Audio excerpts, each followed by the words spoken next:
Ora bem, sejam bem-vindos e hoje, quer queira, quer não, vamos ter que poupar. Temos um convidado especialista em economia, será que nos vai explicar como poupar, como ultrapassar a crise? Mas antes disso eu quero dar também uma saudação especial para os nossos espectadores na Califórnia, na Rádio Televisão Artísia e também os da São Miguel TV.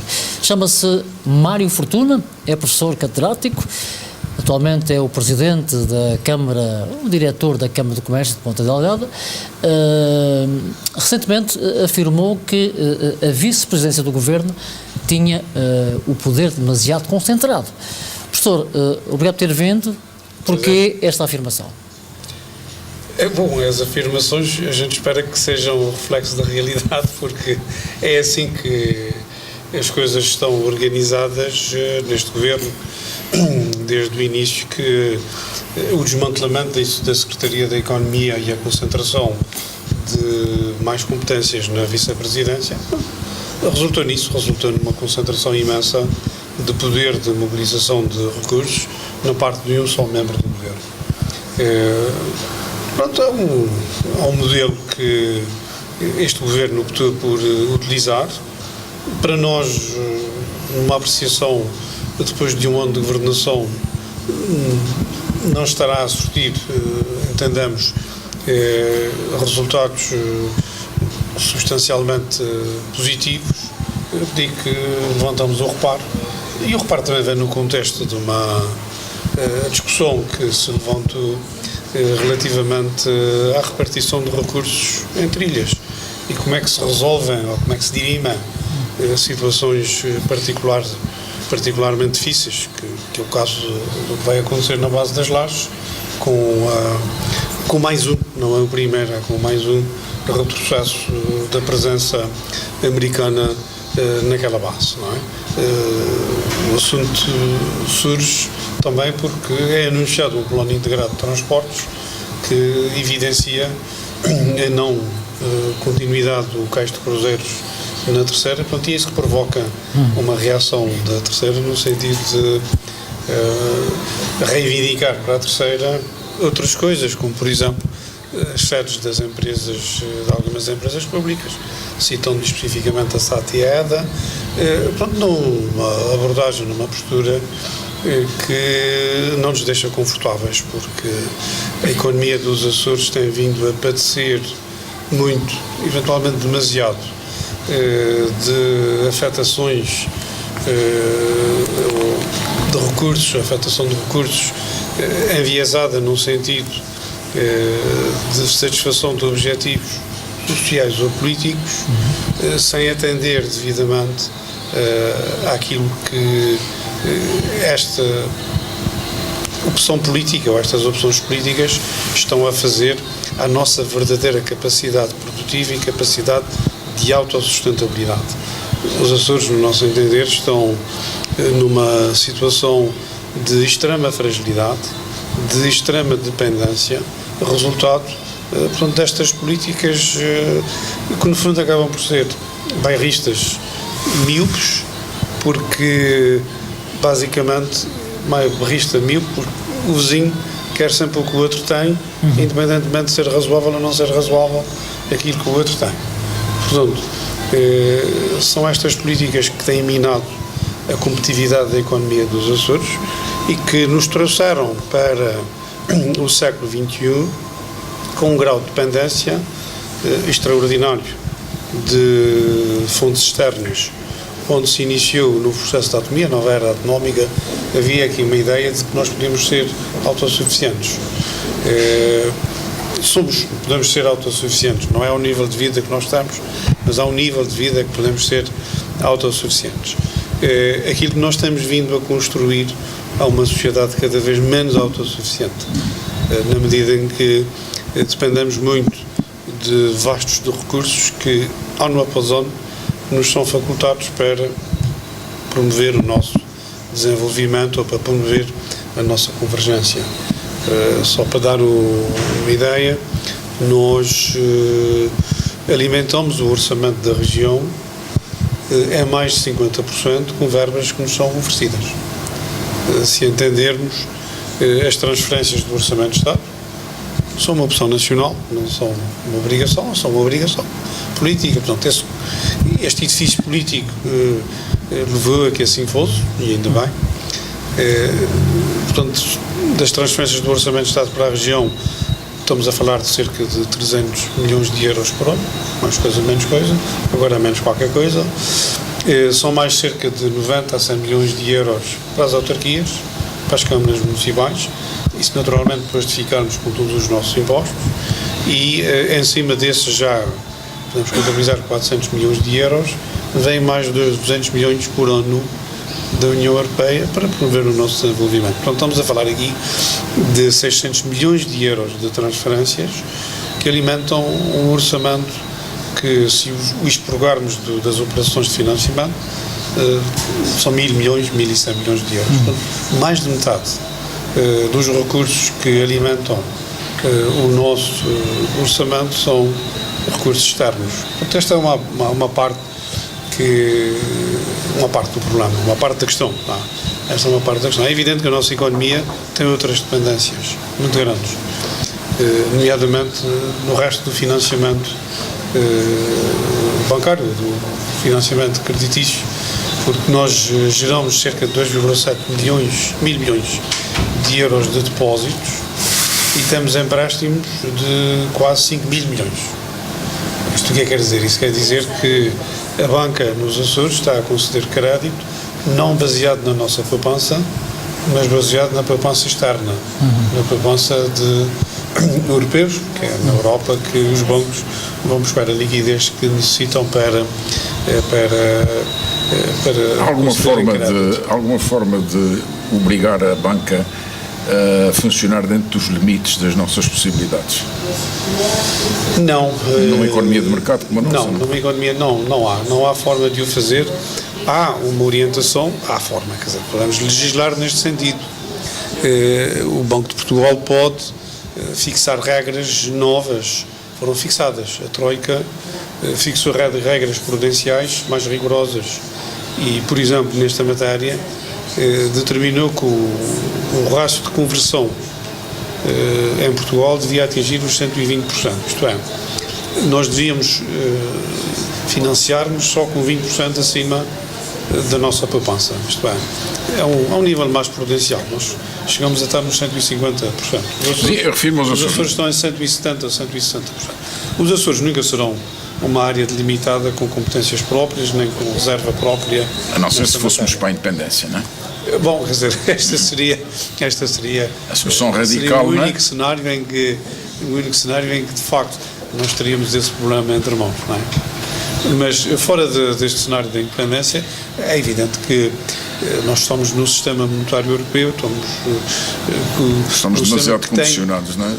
Não, o sistema monetário europeu não é condicionante, é disciplinador.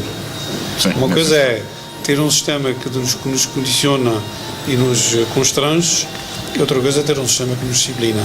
O grande problema de Portugal, da Europa e do mundo nos tempos recentes foi não ter um sistema monetário internacional que fosse suficientemente restritivo, suficientemente disciplinador, para que não tivéssemos caído no descalabro que foi a crise financeira de 2008. Portanto, nesta matéria, disciplina é bom, disciplina faz bem. Em disciplina tem sempre menos problemas a posteriori. Eu queria agradecer-lhe o ter aceito o nosso convite e queria fugir um bocadinho dos chavões técnicos, porque a maior parte dos nossos telespectadores não serão fluentes nestas, documentados, digamos, nessa. Queria ver se depois, pelo seguimento da nossa conversa, se conseguíamos traduzir isso a miúdos mas para já queríamos falar de si, porque é a tradição deste programa de Duelo de Ideias, falar um bocadinho no entrevistado para que as pessoas possam. Quem é o professor Dr. Mário Fortuna? Onde é que nasceu? Onde é que estudou? Como é que chega a professor da universidade? Então, muito rapidamente, nasci na Povoação, aqui em São Miguel, portanto uma freguesia rural, 1956, portanto estamos a falar já há muitos anos atrás, onde o asfalto não existia em lado nenhum, a calçada em alguns sítios. E como é que vem para a Ponta Delgada? O percurso até a Ponta Delgada era um percurso longo.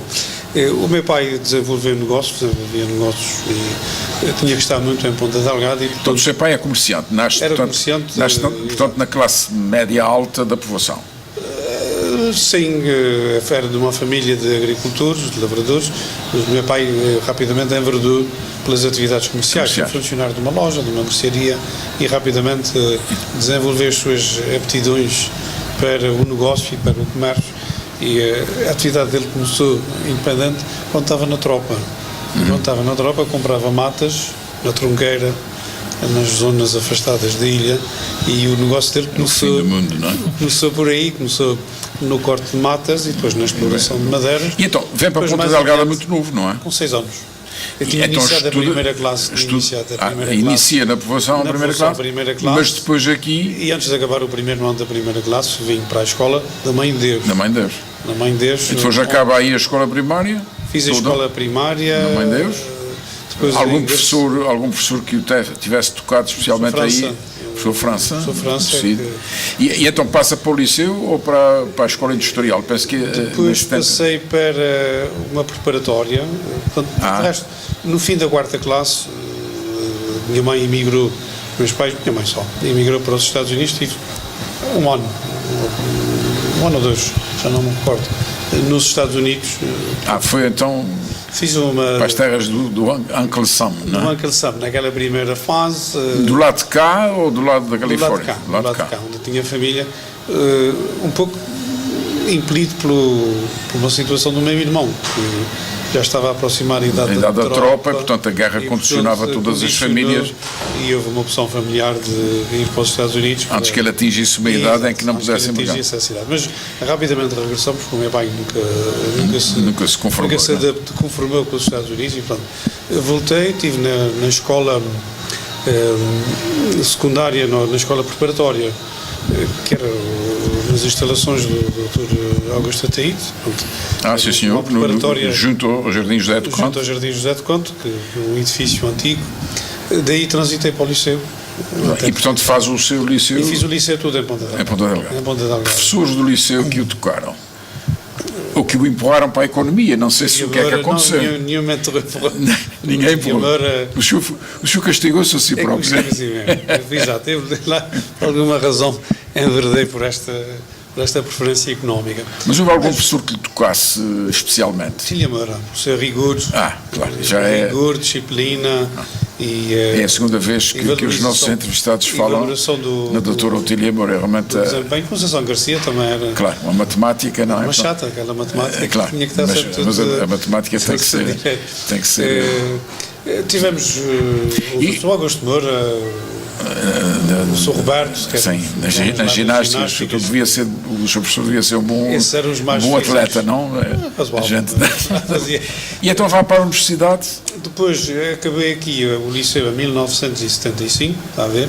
Ainda consegui ser presidente da primeira associação académica do Liceu Antero de Quental, naquela altura, na nova época democrática. A gente ainda não sabia bem quais eram os contornos destas coisas, mas lá fomos fazendo a festa, e a primeira campanha eleitoral que eu fiz foi a campanha para... Já ligado com o Mota Amaral? Não.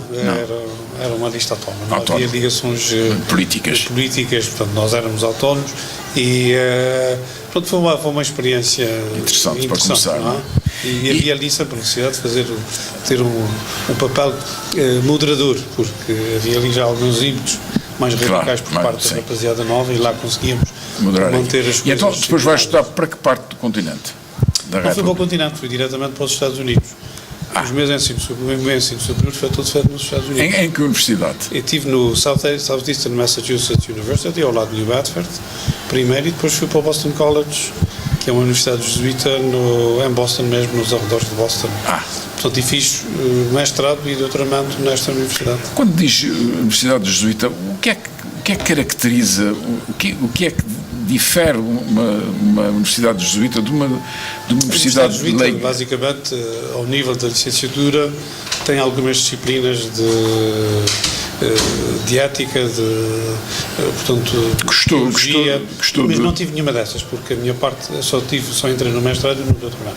O mestrado e no doutoramento não tem qualquer influência jesuíta. É meramente ciência, por isso. É ciência, é uma universidade competitiva, a nível nacional. Gostou do college em Boston? Gostei muito, foi um ambiente muito bom. E não teve dificuldades com a língua? Não teve dificuldades com a língua? Não, nunca tive, porque quando fui a primeira vez para os Estados Unidos tinha 10 anos. Portanto, e com 10 anos, um ano que dá para aprender, a língua. E, portanto, integrou-se facilmente depois. Fluente em inglês. E depois de acabar a sua licenciatura, não é? O PhD, não sei qual é o doutoramento. Fez o doutoramento, portanto, em Boston. Em Boston também. Fiz tudo. E vem para a Ponta Delgada logo? Vim para a Ponta Delgada logo, em 1983. Para a universidade? Para a universidade.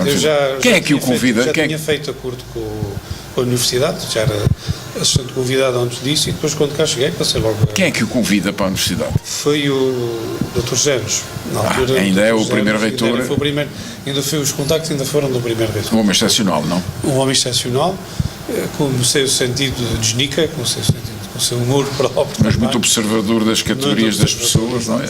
E não o deixou escapar, não é? Não.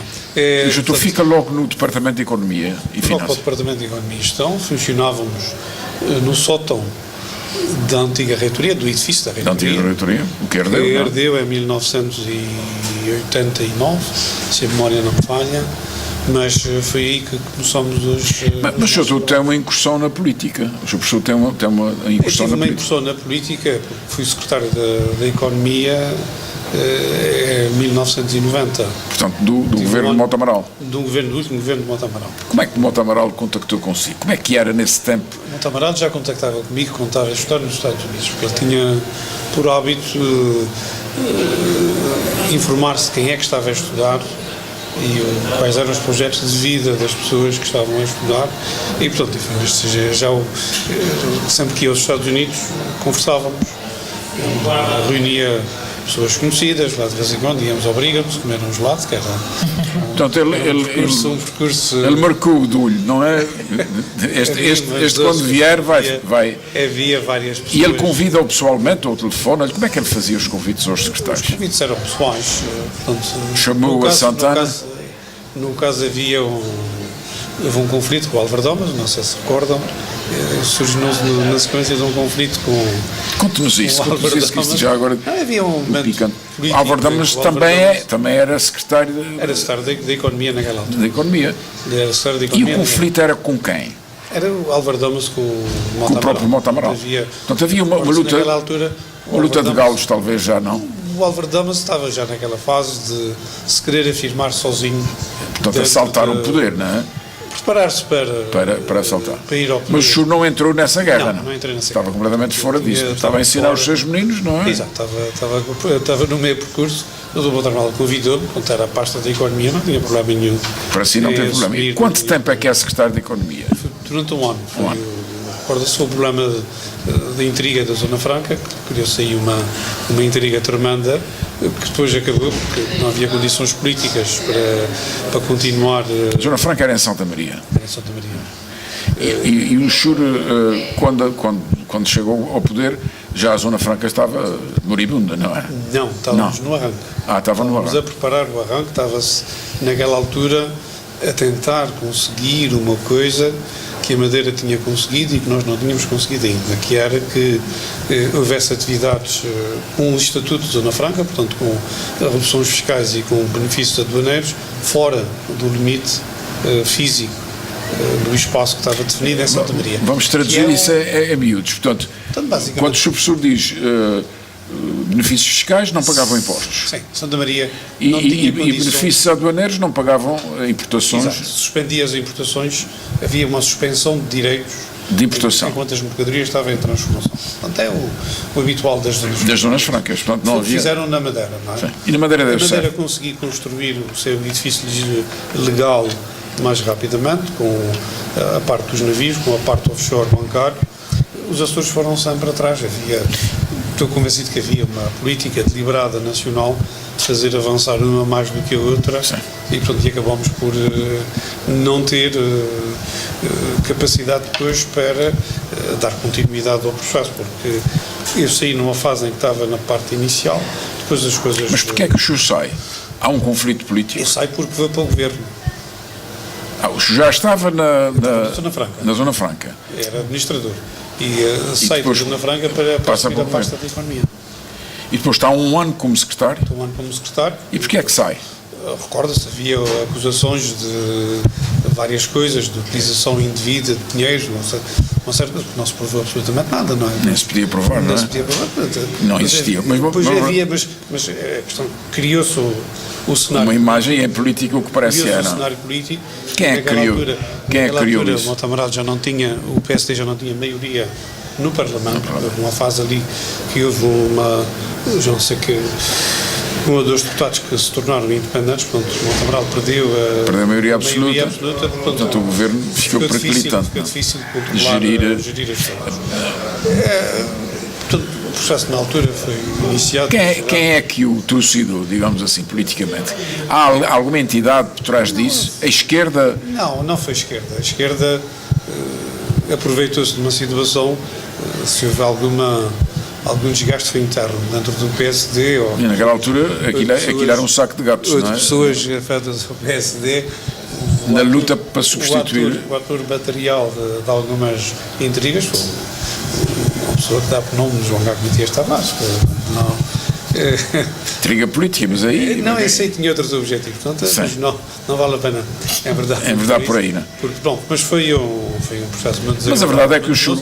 E eu era demasiado novo na altura para compreender os contornos do que estava a acontecer. Mas a verdade é que o à Chur. minha volta, mas eu fui incómodo para muita gente. O Chur é o homem, é o açoriano na altura, cientificamente mais bem preparado para ocupar essa pasta. O Chur é professor da universidade. Exato. Vem de um país mais avançado do mundo, uma universidade jesuíta ainda por cima, portanto não haveria ninguém. Monte Amaral não o segura, não. Olha, o Monte Amaral tem uma visão muito pragmática da política. E, aliás, ele dizia e disse que nós temos oportunidades, temos que agarrá-las e tomar conta delas, não é? Mas tanto diz, olha, está aqui a oportunidade, como diz, já não tens amigo, agora toca viola. E chuva para a universidade, pessoalmente foi bom, porque a sua carreira universitária intensificou-se. Sim, mas a carreira sempre foi, nunca abandonei. Eu conheço muito político que se perdeu na política e atrasou muitíssimo a carreira académica, não é? Ficaram irremediavelmente perdidos, não foi o seu caso. Da carreira académica. Chegou ao top, chegou ao generalato, digamos assim, da universidade. É o catedrático, não é? Que é o catedrático, portanto, e é nessa qualidade que passa a presidir à Câmara de Comércio de Delgado. Não? Então. E o catedrático é catedrático, tem lá as funções internas, de orientação e de trabalho interno, mas eu sempre tive uma vertente prática da minha atividade, prática no sentido do meio empresarial, e sempre estive ligado digamos, desde muito cedo à FTM, Fábrica de Tabaco Michelense, porque, recordem-se, a Fábrica de Tabaco Michelense tinha sido uma das empresas nacionalizadas ao quando do 25 de Abril. Nesta altura, por volta de 1990 e poucos, eu dava apoio ao engenheiro Costa Santos, no consultor da Fábrica de Tabaco, e o governo decidiu alienar a fábrica. A sua cota, não? O governo era dono de tudo. Privatizar uma parte do capital. Nesta altura, era novo, tinha o sangue na gala, como é que costuma dizer, e enfiei a alguns amigos e disse, olha, porque é que a gente não compra? Vamos nós, a gente vai se juntar, um grupo de amigos, e vamos comprar a FTM. Portanto, iniciei o processo com um grupo, mas acabei por comprar com outro grupo diferente. Nós fizemos um grupo diferente, e naquela altura aquilo que nós fizemos foi juntar parceiros internos, interessados em entrar, como não tínhamos conhecimentos avançados na área dos tabacos, decidimos montar um esquema em que íamos pedir também colaboração à tabaqueira, e assim foi. Fizemos uma associação, uma parceria com a tabaqueira para adquirir a Fábrica de Tabaco Michelense. Na altura até abordamos o João Berardo no sentido de ver se conseguíamos fazer uma iniciativa tripartida que ele rejeitou liminarmente.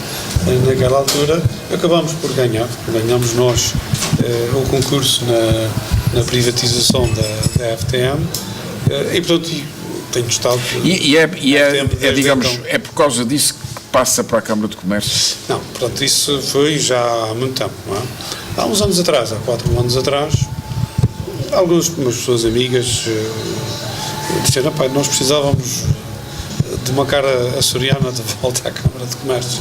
Portanto, a gente precisava de uma cara nossa e alguém que imprimisse a nossa perspectiva, o nosso cunho açoriano e micalense na Câmara de Comércio.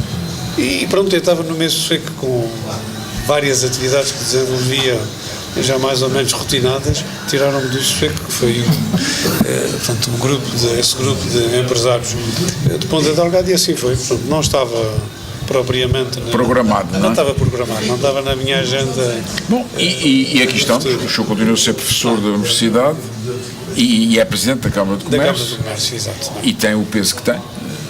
Com essa e agora saímos da sua biografia, não é? Que me parece que está, enfim, esquematicamente desenhada, e agora vamos supor que eu tenho poder absoluto e que o nomeio secretário regional da Economia e Finanças. O que é que o professor Mário Fortuna faz diferente? Substituir o Sérgio Ávila. Imediatamente. O que é que faz Mário Fortuna de diferente? Bom, o que é que se faz de diferente? Ou que pode fazer, não é? Eu acho que aquilo que se faz de diferente ultrapassa o Secretário das Finanças e da Economia. E tem que ir para as opções. Ou então, o Secretário das Finanças e da Economia, antes de aceitar o cargo, diria ao Presidente, olha, tenho aqui uma agenda para aceitar o cargo, tenho que cumprir aqui, temos uma agenda que temos que cumprir, tem que ser a agenda que se coloca à consideração do povo açoriano, que é assim que tem que ser, em democracia, mas esta é a proposta que temos que fazer. E teria que ser uma proposta que virasse radicalmente a atitude e a postura dos açorianos de hoje, porque a atitude e a postura dos açorianos de hoje é uma atitude e uma postura de subsídio-dependência, de servilismo perante o governo e de falta de empenho autónomo na resolução dos problemas. Que vem de trás, vem desde o início desta autonomia. Vem desde o início desta autonomia. O início desta autonomia traz esse pecado original, que foi o pecado do financiamento, e as pessoas não se aperceberam do financiamento da administração pública e da função pública regional. E nessa agenda que o senhor apresenta ao Presidente, o que é que tem de diferente? Como é que o senhor ultrapassa este abismo, que isto no fundo é um abismo psicológico e económico, não é? De uma economia que está subsídio-dependente. As pessoas não perderam as suas faculdades e não perderam a noção do que é razoável e do que não é. Fomos alimentados durante muito tempo por fantasias, por crédito fácil, para os particulares, para as empresas e para o governo. Portanto, andamos em festa durante aqui algumas décadas. Mas o senhor agora está a impor ao Presidente do Governo a sua agenda. Primeiro, o que é que o senhor manda fazer? Numa agenda de mudança, o que era preciso era reorientar os recursos públicos para coisas sensatas.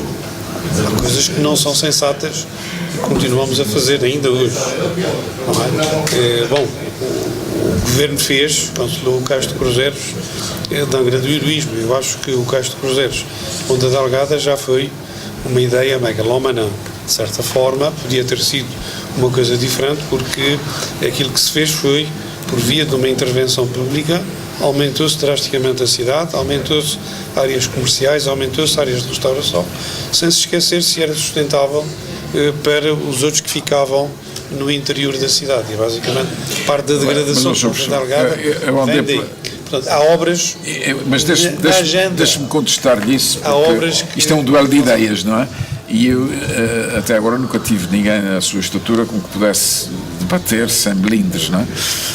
Eu estive nas ilhas da América Central há 2 ou 3 anos e há cais de cruzeiros por todos os lados, não é? Aquela gente está tudo errada? Não sei se a gente está tudo errada, não conheço os cais de cruzeiros, nunca fiz cruzeiros nas Caraíbas, mas também tem relatos de que os cais de cruzeiros nestas zonas não são nada comparado com o nosso, não tem a sofisticação dos nossos. Mas vamos presumir que tem, não faz diferença. Mais coisa, menos coisa, eu encaro estas coisas numa perspectiva de análise de custo-benefício. nós efetuamos 65 milhões de euros àquele caixa. Parte do dinheiro, 40 e tal milhões, foram fundos comunitários, do Fundo de Coesão, 30 e tal milhões, ou 20 e tal milhões foram verbas retiradas dos nossos orçamentos.